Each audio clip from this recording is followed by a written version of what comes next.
Ode to a Nightingale by John Keats.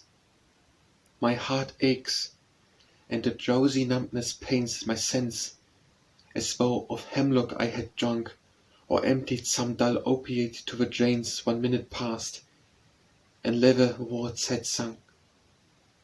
'Tis not through envy of thy happy lot, but being too happy in thy happiness, that thou, light-winged, the Dryad of the trees, in some melodious plot of beechen and shadows numberless, singest of summer in full-throated ease.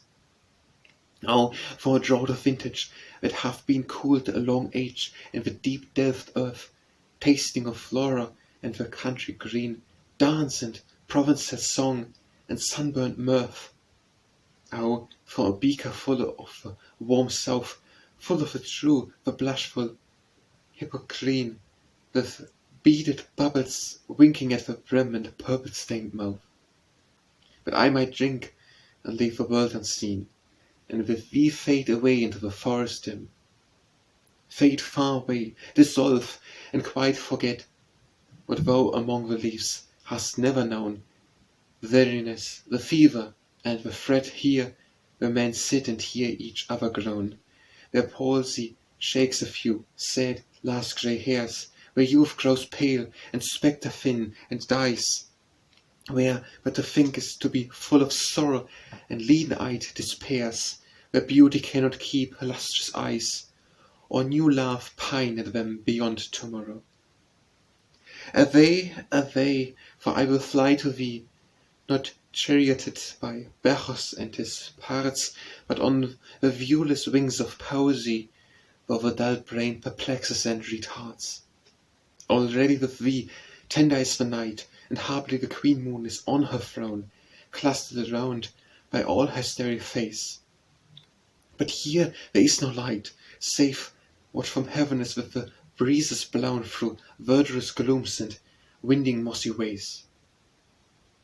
I cannot see what flowers are at my feet, nor what soft incense hangs upon the boughs, but in embalmed darkness guess each sweet with the seasonable month-end douse, the grass, the thicket, and the fruit tree wild, white hawthorn, and the pastoral eglantine.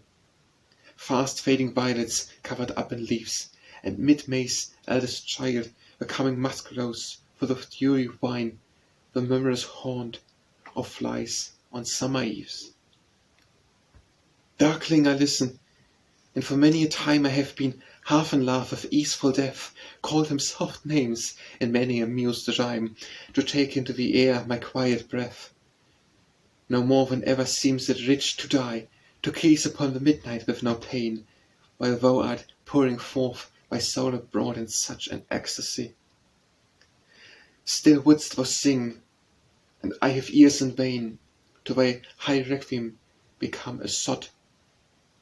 Thou wast not born for death, immortal bird. Now hungry generations tread thee down. The voice I hear this passing night was heard in ancient days by emperor and clown, perhaps the self-same song that found a path through the sad heart of Ruth, when, sick for home, she stood in tears mid the alien corn, the same that oft times hath charmed magic casements opening on the foam of perilous seas and fairy lands forlorn. Forlorn, the very word is like a bell to toll me back from thee to my soul's self. Adieu, the fancy cannot cheat so well as she is famed to do, deceiving elf.